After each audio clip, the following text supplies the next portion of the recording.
Hey guys, Coach Mike here, and in this video we're going to be breaking down the 9v9 formation 1-3-2-3.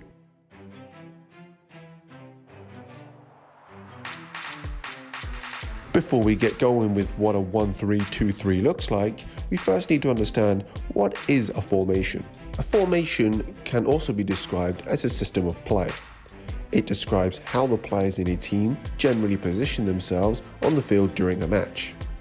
Soccer is a fluid and fast-moving game, and with the exception of the goalkeeper, a player's position in a formation does not define their role as rigidly as, for instance, a rugby player, nor are there episodes in play where players may expressively line up in a formation as in American football. Nevertheless, a player's position in a formation generally defines whether a player has a mostly defensive or attacking role, and whether they tend to play towards one side of the pitch or centrally. Formations are typically described by 3 or 4 numbers, which denote how many players are in each row of the formation, from the most defensive to the most forward. For example, the popular 4-5-1 formation has 4 defenders, 5 midfielders, and a single forward.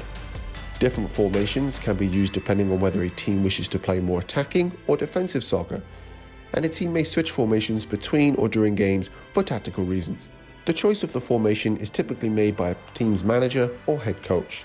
Skill and discipline on the part of the players is needed to implement a given formation effectively in professional football. Formations need to be chosen bearing in mind which players are available. Some formations were created to address deficits or strengths in different types of players. So now we know what a formation is, now we need to understand the field we're playing on. The 9v9 field looks like a regular size field, but just a little smaller.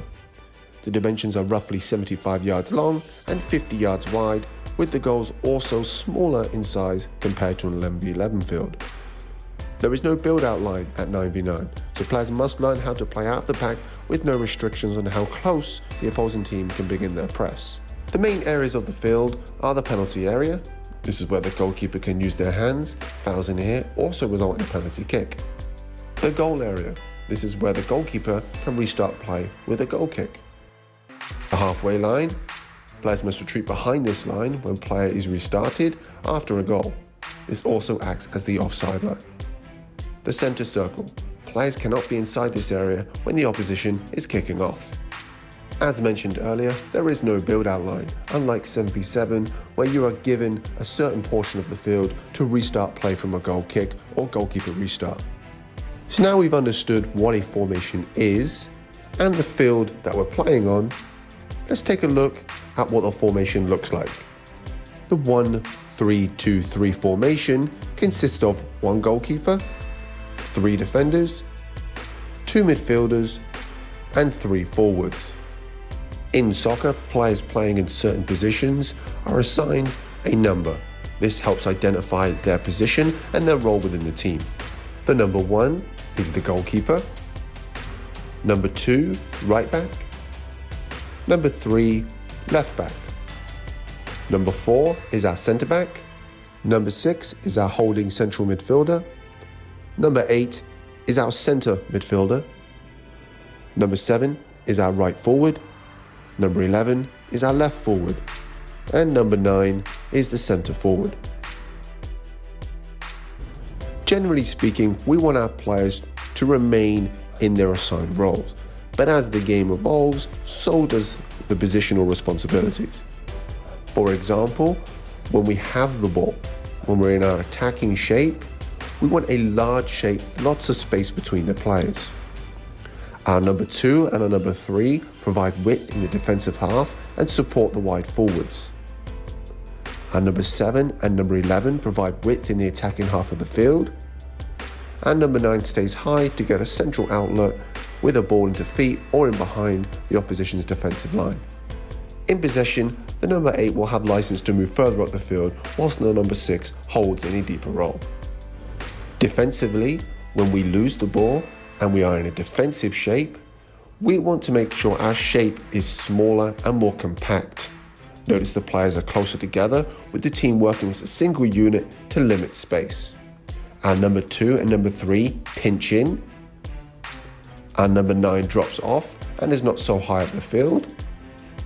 Our number 6 and number 8 are not too far apart and are in a position to pivot off one another. Number 6 will drop deeper and provide support in defensive situations to the number 8. The team works as one unit to prevent the opposition breaking through their lines. We call this shifting. So now we know what the 1-3-2-3 looks like. Now we're going to take a look at what the advantages are of playing that formation versus the disadvantages.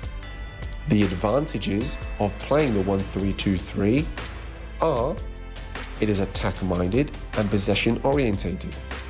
The formation provides lots of width while still remaining balanced in the center of the field. We can easily adapt to a more defensive shape, such as a 3-4-1, if the wide forwards drop into midfield. The setup allows for defensive players to go forward and allows central midfielders to practice dropping in. It also develops the role of the holding midfielder, the number 6. And we can also begin to develop the player's understanding of a 4-3-3 and a 4-2-3-1 formation.